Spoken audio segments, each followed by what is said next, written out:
Hey, what's up, guys? This is Josh with Expats Everywhere, and I'm your moderator today. We're talking about the expat life versus the tourist life in Ho Chi Minh City. I'm here with my boy Pierce Jones and my other half from Expats Everywhere. Kalie. Let's get going.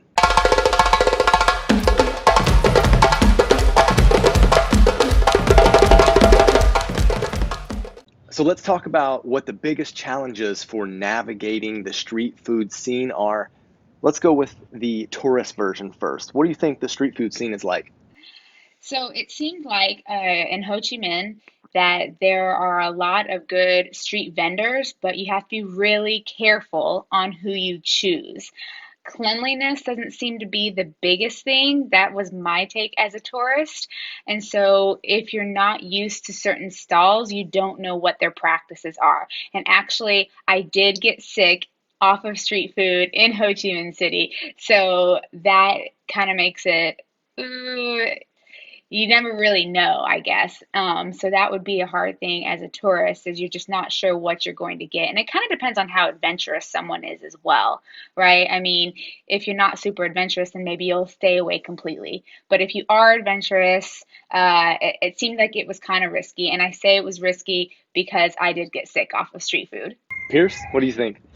As an expat here, the street food life, the street food scene it becomes unavoidable. One, because it's absolutely delicious. Two, because it's really, really cheap. So a lot of people who live here are teachers. The salary is quite high. But regarding the food, you kind of have to, you have to become part of the street. You have to really see it in a way that, that it's the restaurant you want to go to. You learn the longer you are here in Asia that sometimes the restaurants you can see are actually the safest and the most clean. So navigating the street food scene here, I think as an expat, sometimes it comes down to language for tourists. It's hard to understand what's going on. A lot of people eat Vietnamese food, like, especially in the United States, we have a bunch of Vietnamese foods, like in Albuquerque, where I'm from. But it's a whole different animal here because, they want to know exactly what you want. Sometimes there's no menu, so you're just walking up to some lady. She's got some stuff. You got to learn to use your finger. Like, I want this, I want that, and typically you always get something good. They know what they're doing, and if you go to a place where people are typically like patronizing, you're always going to have a good experience. As an expat, you also learn never eat at places that are empty, because they're empty for a reason. Everybody knows everybody in these areas. So as long as you kind of like stick by that rule, you're going to have like a great street food experience. But speaking to your point about getting sick, every expat knows it's part of the it's part of the ball game here in Asia. Getting sick is just going to happen, and it's kind of like a notch on your belt every time you overcome the food poisoning, I would say. Now, would you say that you just had a Freudian slip when you said that it's a whole different animal in Ho Chi Minh City? That's fair to say. Actually, if you want to know like the real information, dog is actually more expensive than chicken. So there's probably a very low chance that you're going to get like something a little bit more foreign because they actually have higher prices. Okay, fair enough. Well, if you guys want to check out some of Pierce's food adventures, he's got plenty of those on his channel. He is a foodie, right? You're an Asian foodie? Yeah, not just an Asian foodie, but just a big foodie. I've been traveling around the world for the past 5 years, exploring through this kind of cultural lens, which of course ties into politics, but of course ties into food. So I think every story for a person can easily be shared around the table. And those are the moments where you get the most, I think, authentic interactions. And you can share something with somebody that doesn't necessarily even speak English. There's countless times I've had here, sitting on a small plastic table with the small plastic chairs. There's a family of Vietnamese people around me, and all we can do is smile and enjoy the soup. So it's a beautiful thing. So Kaylee has experience living in Singapore and in South Korea. These are two countries as an expat that are not known for being motorbike cultures. But you're in an area that is a motorbike culture, so let's talk about that. What do you think about the traffic in Ho Chi Minh City and the motorbike culture? Kaylee? So for me, I think it kind of depends on your preference, and I am not big into motorbikes. Like I would never own one or drive one myself. I've been on the back of one, but it's not my favorite thing in the world. I do realize that it's convenient in some countries. Now, the Asian countries I've lived in South Korea and in Singapore, it wasn't something that was a necessity. But I know being in some of the other Asian countries, like everyone has one. Mm. And so it's a cheaper option, it's a better option, it's a faster option. Now, as a tourist going to Ho Chi Minh City, I was perfectly fine walking, and it didn't bother me that there were a lot of motorbikes and they were all over the place. But I have been to a lot of countries where that's just the case, and you just adjust. You make sure that you don't get hit. You look both ways. So I was perfectly fine with not being on one. I know I do have friends who have been to Ho Chi Minh and took tours on bikes, and they're fine with that. But for me, it's not really my thing. So I guess as advice for a tourist, if you're okay with a motorbike, then go for it. I mean, it's probably going to be crazy, and you might get lost and not know what you're doing, but whatever, just go for it. But if you don't like that, then don't feel pressure to do that because I felt like I could get around just fine without being on the motorbike. And Pierce, you're the expert, so what's your take? I certainly wouldn't call myself an expert, but I caved. I bought the motorbike. I drive it not every day because I work from home, but I do drive it quite often. And the thing is, I think when you come here, like the first few weeks as an expat, I was like, there's no way I'm gonna drive in this traffic here in Saigon because I think after a while you kind of become desensitized to the craziness. You kind of just get kind of into the lifestyle here, into the hustle, into the bustle, and you're just like, oh, that doesn't look too bad. I had some friends visit me from the U.S., and the second they landed, they said, this is chaos. And so I think regarding the motorbike culture, especially if you're a tourist, just like have travel insurance, city, actually, because if you rent a motorbike, people here, maybe the fastest you're going to go in the city is about 30 kilometers an hour, which is, if you're really bad and you fall, like you're not going to hurt yourself. So a lot of times people rent motorbikes. I just did this big trip in the north of Vietnam, and it's like a 400-kilometer loop, and it's kind of like treacherous terrain. And oftentimes tourists go there having not driven on a motorbike, and they hurt themselves. And me, Yeah. I drive a motorbike every day. I also fell, so it's like it can happen to anyone. But you kind of like get in the flow here. They have a saying that the streets are like kind of like a school of fish. And as long as you don't like rock the boat, as long as you're the fish that's not swimming against the current, like you're safe. Well, real quickly, what do you think the worst city that you've been to for motorbike culture is? Like just chaos. I thought that Kaohsiung was really bad 100%. in Taiwan. Yeah. Yeah, um, that was crazy. Just the amount, the the lack of organization, like, was really bad. So I think that would probably be the worst for motorbikes. That's And what, yeah, that's what I was thinking. yeah. Well, let's talk about the general vibe of Ho Chi Minh City. Pierce, I'm going to throw this over to you to respond to first. What's the general vibe like? What do you get? Yeah, the coming into living here, I had been here one time and I found the vibe to be like very strange, especially as a tourist. It's hard to tell what's going on. There's a lot of big buildings, old buildings. It's fast. It's really, really hot. But living here as an expat I couldn't pick a better place to be abroad. So um, if you love Asia, you love Asian culture, you love being in the streets, eating the food, interacting with the people, this is like the best place to do it. There's a high population of people that don't speak English, that go and live a daily life just like they've been doing for hundreds of years. There's literally chickens in the street. So you can really get that local vibe if that's what you want. But if you don't want that, there's districts here where there's a lot of foreigners from all over the world, whether it's European, Americans, and then there's very significant Japan towns, Korea towns, China towns.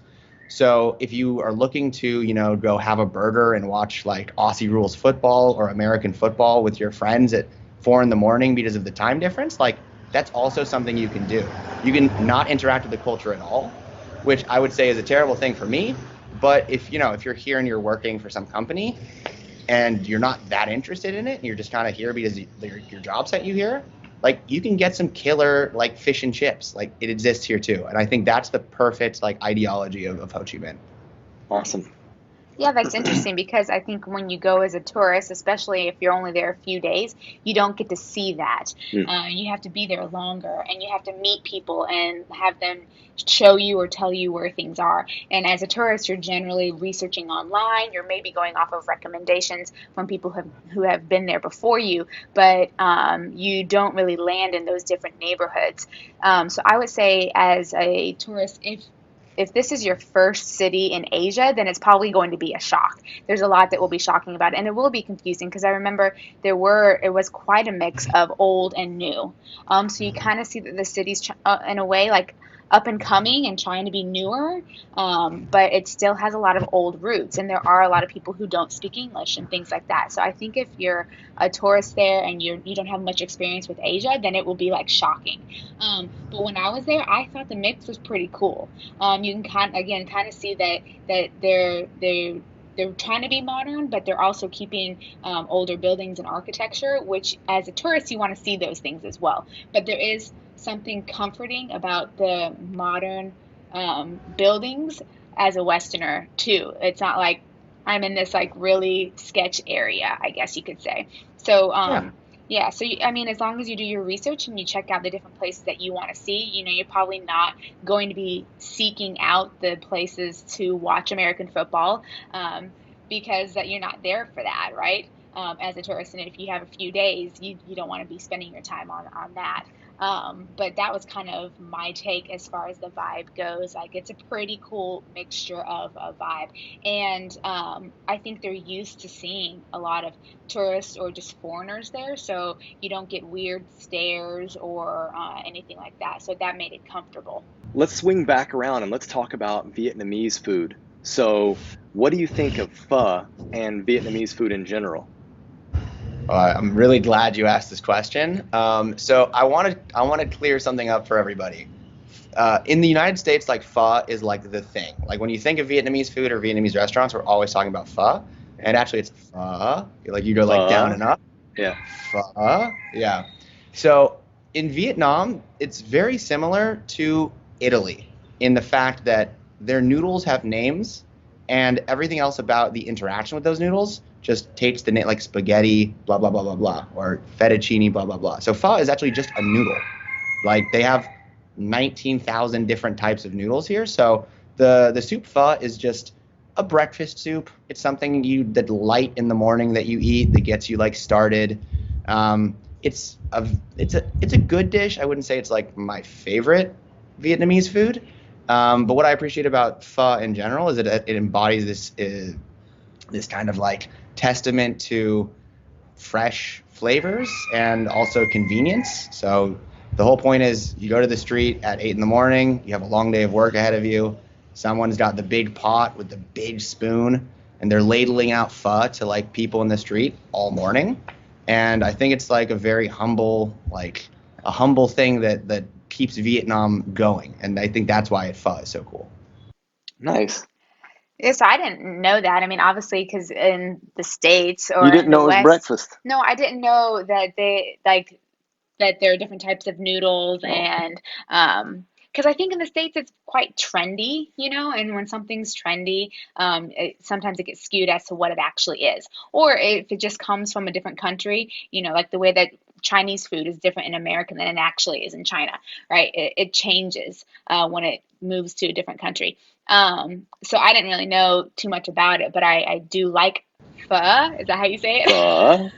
pho. It's like a questioning tone. So you're It's like, Pho? it sounds like I don't, what the pho, that's, you know, that's, that's basically it. and you cut it. Okay, so I'm awful with accents and trying to pronounce things, so I'll just go with pho. So please don't blast me in the comments. They're gonna get you. But yeah, but They've been getting me. but it's good. It's really good. And I think Vietnamese food, even though again I got sick and I got sick off of a bun that I think was just not cooked all the way. It was my fault. It was his fault, yes. I've heard this.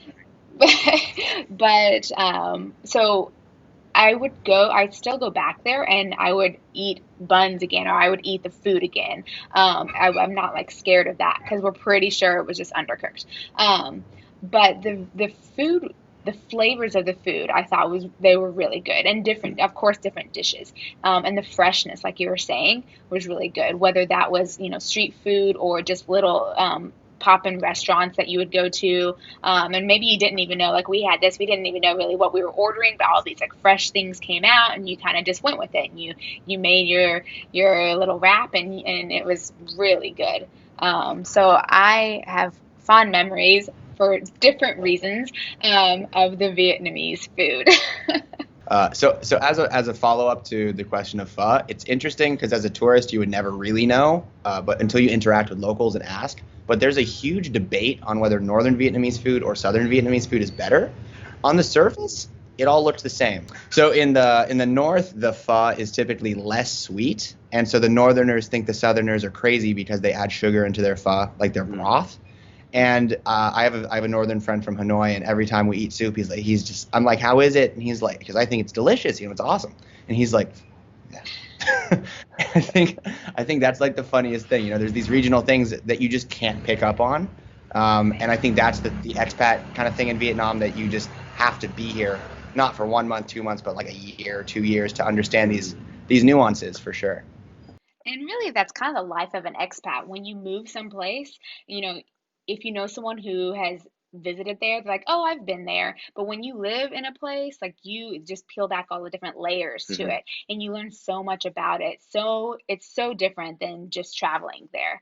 So sometimes it's funny when someone's like, oh yes, I've been there. Oh, how long were you there for? 5 days, and you're like, oh, that's great, like to visit and to kind of get a feel for it. But it's not till you live somewhere for a long time that you really get to learn things like that you would just never know as a tourist. So, do you find it easy getting around the city as an expat, or do you find some things that are challenging? Ho Chi Minh is, I would argue, the world's most convenient city for everything. So it's a bold statement, I know. That is. Um, Whoa, yeah, I know, he guys. said it, So folks. I said it. So the argument that I would have for this is I can basically type on my phone and wait 5 minutes and have about anything that I would want. They even have like same day delivery for like the Amazon here called Tiki. And I could walk 100 meters and I could go to the pharmacy. I could go to a corner shop. I could go to the store. I could like go buy eggs from some lady in the street. Like you can do anything here. But transportation is the easiest because they have like a company very similar to Uber called Grab here, and the Grab bike is just legendary. It scoops you up in like there's a million drivers. There's more Grab drivers than there are people here. I'm not sure how it's possible. And so anywhere you are, you can get a Grab motorbike guy to pick you up in 3 minutes. If you wait any more than 5 minutes, it's like a shock, and you become frustrated. Your inner like New Yorker, angry New Yorker, like comes out. So yeah, as far as that goes, it's great. In the Grab app, they do food delivery, which is also, but it's like super speedy. It's not like it always says it'll take 50 minutes and it shows up at your door in like 22, and you're like, what? You weren't even like prepared to eat. And they even in Singapore they were doing Grab doctors, where they like drop a doctor off at your house to check you out. It's crazy. Yeah. Yep, it is. Grab. So, what do you think about it as a tourist? I mean, we know that you said that you walked pretty much everywhere, but you know, what do you think? So, I mean, obviously, again, a completely different experience because when you go to a city, you're generally not getting Grab food delivered to you. So you wouldn't really realize that it's that easy. But you do see things are simple when you are walking and you see, oh, yeah, there are eggs that you could buy. That's quite easy, or a pharmacy. So the accessibility seems really well planned, I guess, well thought out if you're just kind of walking around. Um, I don't, I guess, since I've only been a tourist, what was the words that you used? The not the best city in the world, Most Super convenient? most convenient city in the world. Yeah, the most convenient city in the world. yeah. Um, I guess since I've only been a tourist there, I would disagree. But I do feel like there are other more convenient cities, but Throw them out. What do you got? Top three most convenient cities. top Go. three most convenient cities. Hmm. Well, I mean, I really feel that Singapore is convenient, and maybe it's my bias. There's just a lot of things that are very easy about Singapore. Um, it has the same thing with Grab, stuff being delivered. But it's also has a little more organization Mm, through the streets and cleanliness and public transportation. So I am partial to Singapore, though. I really loved living there. So I guess Singapore really sticks out in my head as a convenient city.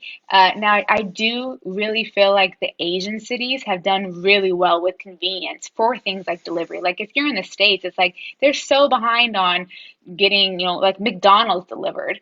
Whereas for years you can get something like that delivered in Asia. mm. So the Asian countries have done really well with like things being convenient, which I do think that the Western countries are a little behind in that. I as a follow up, because I have a funny point. So as a tourist, you were saying it was like not great, and I totally agree. The first time I came here, getting around was a disaster.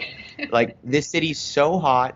There's no metro. There's basically no buses, and taking a motorbike is super daunting if you've never Mm. done it. And a lot of people don't travel with internet connection. So, Right. like when I was with my friend, I was thinking, because I was thinking, what did I do when I came to the city as a tourist? And it was just the little area kind of in the city center that a lot of people visit, because it has pretty buildings and it has the kind of like tourist party street. Um, and we didn't go, it was like the distances were so big, but it was because actually when I visited, Grab wasn't a thing yet. And so it was terribly inconvenient to get around here, especially as a foreigner for a long time, because the only way to get around was to either take a taxi, which is obviously more expensive, or to find we call them the motorbike uncle. And this is just an old man over the age of 45 who's just sitting on his motorbike or cruising around looking for foreign people to drive around. And in that case, you're going to get overcharged. He probably doesn't even have a helmet for you. And so like your risk factor goes up like threefold, fourfold. So it's in that case, it's really sketchy. What I would say in comparison to Singapore is Singapore's super convenient. Like it's an awesome city, but it's too formal. It's much like the U.S. Like the convenience factor comes here, also with the informal sector. Like you can find some random person to help you at any time of the day. Like if my motorbike was broken, I don't have to go to a motorbike shop or call and make an appointment. I just find a guy with some tools and I'm like, can you fix this? And he's like, absolutely. Except he doesn't speak English. So you just show him on your phone, can you fix this? And he goes, and then he'll fix it. It's amazing. And it's like a thing that would normally take an hour takes 6 minutes. And you sit there, you go grab some food because it's like someone's grilling some meat down the street. You come back, it's fixed.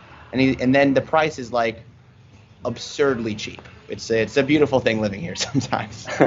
Yeah, so I mean, yeah, again, that is something you wouldn't see as a tourist. So I think when I gauge going to a city, public transportation, like as a tourist, public transportation is huge, right? How easily can you get around, especially because you're there for a short time? So can I see what I want to see quickly? Is it convenient? Are there metro stops or bus stops right where I need to be? And so that's where I would say that Ho Chi Minh is lacking for tourism. So you're right about that. And then you're also right about the internet thing. A lot of people, if you're just a tourist there, you might not have internet on your phone.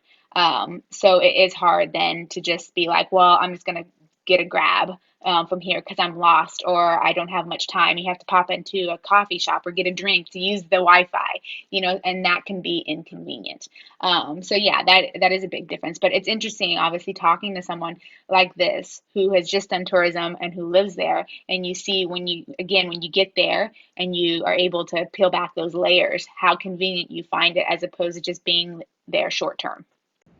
And if you Totally. guys want to actually learn more about what it's like living as an expat in Ho Chi Minh City, Pierce has done a video for our channel. So we would like you to pop over there and check that out. He's filled us in on all of the awesome things. We go into some different questions than what's happening in this video. So be sure to check that out. I've got a couple more questions for you guys to mull over, to, to fight over, if you will. Is it easy to have meaningful cultural interactions as a tourist first, and then we'll talk about the expat because I'm sure it's easier as an expat. Yeah, we kind of, I think, touched on this a little bit. You have said that not everyone speaks English there. So if English is a language that you're planning on speaking, you might not get by, but you do use a lot of hand motions and maybe your phone for translation. Um, so I do think that that could be a challenge because how meaningful can you get if you can't communicate very well? Also, as a tourist, I think a lot of people have in their minds, I'm going to go and I'm going to see this building and I'm going to do this activity. You don't really think about, can I get into the culture? Because you're there so short term that you sometimes the interactions with people is lost. Mm. You'll get that along the way as you're doing your other things, but it's not your primary focus, I think.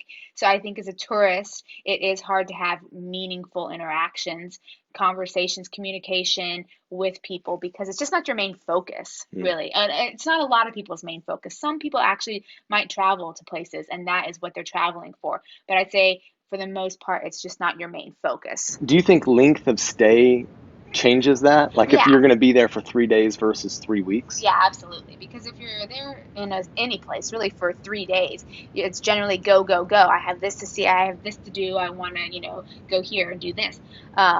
When you're there for 3 weeks, you can kind of relax a little more. Mm. So you might be able to dive into the culture on a more personal level. Pierce? Yeah, it's a good question. I think it depends what you consider meaningful. I think there's plenty of expats here who just have no Vietnamese friends or people or hang out with Vietnamese people their age. And it's hard to say how much meaningful, like learning about the culture, able to like share and understand that the day-to-day people here have. A lot of people here are teachers, so they're interacting with parents and students and learning a lot about the culture. And I've met lots of expats who just learn Vietnamese, or at least learn enough. You have to learn enough to get by, because life here is too frustrating if you don't. But for me, my most meaningful experiences actually came through my job, because I was actually working with a Vietnamese like wing of the World Wildlife Fund. So I actually met Vietnamese people who speak fluent English and who had an incentive, or at least wanted to hang out with me outside of work. And that's the kind of stuff that obviously you're not going to get in 3 days. It's hard to have any sort of meaningful cultural interaction in less than a week, because it's more of your priorities of, I want to see things, I want to go party, I want to do different things in the city, and the people are just kind of like the secondary focus, especially in countries where the majority of them don't speak English. But I will say, like, I live in this like very tight knit community here. You guys can see the small like tight houses behind me, and everybody kind of knows me here, because obviously I maybe stick out a bit compared to the average Vietnamese person. A No. little. It's just a little bit. And I would say that the effect of you walking around the streets kind of like makes people friendlier towards you. Mm. And so I wouldn't call it meaningful, but I get a lot of waves and smiles and like hellos and good to see you, and it makes your day better. I will say that being an expat here in Vietnam has been miles better than being an expat in France, and I love France. I have nothing against France. I can speak French, but there's no preferential treatment in France. There's people don't go out. It's not cultural to go out of your way to, say hello to a foreign person, or just like to try and make them feel comfortable or welcome in your shop. Just because it's like a day to day, I gotta make money. I'm doing my French thing, which I think that's why it's nice to be an expat here, because you never really feel alone, because people are always trying to like smile at you and do nice things for you, and it's very like heartwarming. So I appreciate that. Well, that's an interesting point, and I think a good transition for the next question, which is, what is the easiest thing for foreigners in Ho Chi Minh City? Did you find Ho Chi Minh City difficult? No, it wasn't really difficult, but I do think that it could be overwhelming for some. Um, Rookies, yeah, if you're just not used to the culture or just the Southeast vibe. Asia? Yeah, Southeast Asia. But Southeast Asia sometimes gets clumped together, but they do have these little things. There are similarities, but also differences, right? For sure. So because obviously like Singapore is Southeast Asia, but it is very different than Vietnam. Um, Asia light, exactly, right? Yeah. Um, I wouldn't say necessarily it was difficult, but I think going there as a tourist, you just have to have an open mind about things. It might be crazy. Okay, so it's crazy. So I think if you go in with that, then it will be easy. Again, just to walk around. I thought it was easy to walk around and it was comfortable walking around. People were friendly, even though they didn't speak the language, like you said. So I guess the ease of just walking around was fine. Um, does that kind of answer it? Yeah, walk around. That's the easy Walk thing. around and just, I guess, experience the city by foot a little bit. Mr. Jones? Mr. Jones, yeah. Well, let me get my glasses straight. I think when I was thinking about this question, compared to the rest of Southeast Asia and the majority of Asia in general, I'm going to go a little academic for you guys. The anglicized Latin alphabet here is a lifesaver.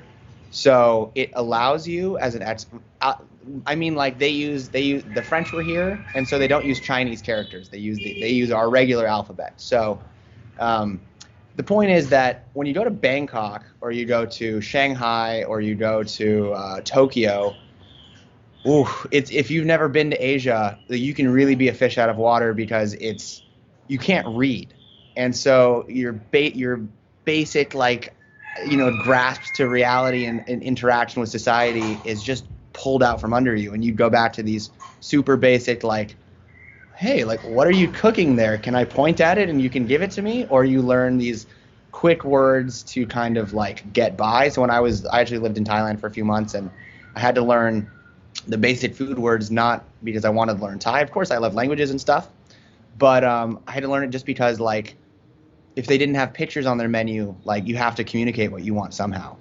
So I would say the easiest part, especially if you've never been to Asia before, is just the fact that you can read and then maybe you've seen like you order this and then you're like, oh, I see it. I'm gonna go get it. Or go to this place and it's like, oh, I see the name. Where in Seoul you could walk right by it 25 times. You're trying to like use the pictures and compare and you're like, that's about right. So I would say as a tourist that's the number one, but also as an expat it's just easy. It's just easier. Hmm. Yeah, that's a good point. I hadn't thought about that. Yeah. You want to add anything? No, no, it is true. When you go to some of these countries and the letters are just so completely foreign, Well, have you experienced that? Well, of course. Yeah. Well, I mean, in both ways, because again, of course, in Singapore, all the signage generally has four different languages, and English is always one of them. But if there's going to only be one language, it's probably going to be English. So you don't have to worry about it there. But then in Korea, it's very different. I'm just not good with languages and learning. Like, I have a hard time picking stuff up. So, I mean, I had my address written on a piece of paper that I kept in my wallet. So when I took a taxi in Korea, I would just hand it to them because I felt like I was trying to say it and they had no idea what I was talking about. And then I would hand it and they would say it and I would be like, to me, it sounded the same. And I was like, that's what I just said. So there are those things that are quite foreign. And that can be really tough. So that is true. In Ho Chi Minh, like, yeah, when you get around, there is that comfort, I guess, even though you might not know exactly what you're reading or what you're seeing, but there is a little bit more of that comfort as opposed to just completely foreign language that Yeah. just looks like swipes to you in some You places. are going to get hate in the comment section for that. Well, like the Japanese, they're swipes. It's Just pretty. swipe. Just wipes. Beautiful swipes Yeah, nonetheless. culturally demeaning is not what we do on our channel.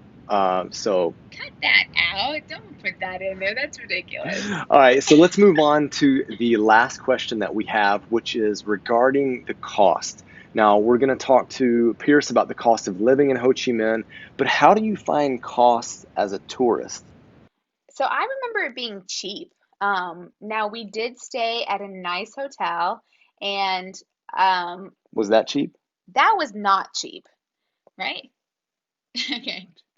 We chose to stay at a really nice hotel, which was not cheap, but I think you're going to get that at international brands because they can charge what they charge worldwide because they're well known. So I think you can get some of that expensive feel. Now, this place had a really cool like rooftop bar, and it was really high up, so it had a great view of the city. So you're paying for that cool experience, and I think you do that sometimes as a tourist. One, because you're on vacation.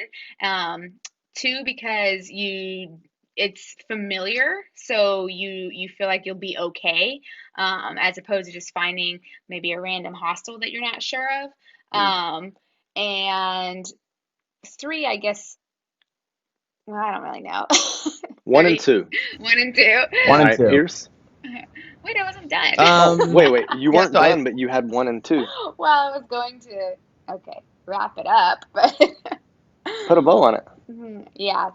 So So you can, from what I remember while we were there, you can go and spend a decent amount of money, but then there are also cheap options. So I think there are a lot of places where you don't necessarily have that swing of the cheap option or the expensive option, and you have that there. Yeah, like my shirt wasn't cheap. Brand, like a brand shirt. Yeah, But that bun that got us sick, cheap. cheap, cheap. but delicious. At the time, yeah. Yeah, it was. It was very nice. Pierce? Almost worth it. Yeah, I'll kind of start with the tourist idea because I've been around Asia a lot, and especially as a backpacker, so not staying in fancy places. And Southeast Asia in general, Cambodia, Thailand, Vietnam, Malaysia, they're all really cheap. The food's cheap, going out is cheap, except drinking beer in Malaysia is expensive because it's a Muslim country. But they're sneakily expensive if you're not careful, because since everything is so cheap, it's not like you're traveling in France and you see it, there's like an €8 beer and you're like, I'll have one, or I won't have one because they're just too expensive. So here they're 50 cents, and food is pretty cheap too. So when you go out with your friends or something, both living here and also having traveled here as a tourist, yeah, it sneaks up on you. You're like, wow, I really spent like $18 last night. And I like, huh, like you like, because you're like, oh, it's so cheap, but it adds up after a while. So there's that. The cost of living here in general is cheap. The average Ho Chi Minh person, local guy, makes something like $350 a month. And so a lot of the expats, actually for the region, it's not so low. It's the highest in Vietnam. And so while that does seem low, the stuff you can do with that here is actually like a lot. Like people feed families of 5 living in the city on that salary. And a lot of the people here are informal workers who work in the streets, like cleaning things, sweeping things, making food, picking up trash. And a lot of those people make less, and they still get by. It's not easy, but they get by. But as an expat, if you're a digital nomad and you're making over just minimal $1,000 a month, which is very low for a digital nomad, you can live here so comfortably. Like my apartment is less than $350 a month. And it's in a shared house. It's a huge room. We've got a kitchen. I'm here on my rooftop. That being said, if you do make a little bit more money, like your money goes really far. So if you wanted to spend $1,000 on a house, like a proper house here, you could get like a palace. And if you shop in markets as opposed to like, let's say supermarkets, it's also like a lot cheaper. So it really depends how you want to use your money. If you want to, drink $9 gin and tonics and go spend live in $1,000 a month, like apartments like you would in San Francisco, like you totally can. Like that exists here. And there's a lot of young Vietnamese people with a lot of money. So you see these expensive clubs, expensive restaurants. So we were walking by a place last night and it was like swanky. But it's what you wouldn't find in a San Francisco is also like dirt cheap in a positive way, food and local experiences that everyone can access. So I find one of my I don't like the word bugaboo. I don't know. It's just like one of my weird things about Vietnam is that there's a lot of foreign people who make money here, and there's some upper echelon Vietnamese people, and there's a lot of experiences for only those people. So it's like if I open a Mexican food restaurant, like I'm only going to serve foreigners or super rich Vietnamese people. And a lot of the locals just literally can't experience it. And so a lot of people have never tried all the foreign things that are available to them in the city because they're priced out, because they're for the Europeans or the Americans or the just the people making the money here. So that'd be my one kind of gripe with Ho Chi Minh. I wish it was a little bit more like inclusive for the normal guy. But it's awesome to live here because like your dollar goes so far, and you have economic freedom on a level that you've never experienced, like unless you've lived here, because like you can go out, you can buy things, you can do what you want, and you never ever, if you're making enough money, which is not a ridiculous salary, if you're making that level, you never worry. You can always say yes, and it's a beautiful thing. Awesome. Well, guys, I thought that was fascinating. I really liked hearing the two perspectives that Kalie and Pierce had. We want to thank Pierce so much for giving us the opportunity to come and meet you all and spend some time with him as well, talking about what it's like being a tourist in Ho Chi Minh City. If you want more information on other cities, because on our channel, we talk about cities around the world, we don't dive as deep, I think, into the tourist versus expat type of life. We focus more on expat life.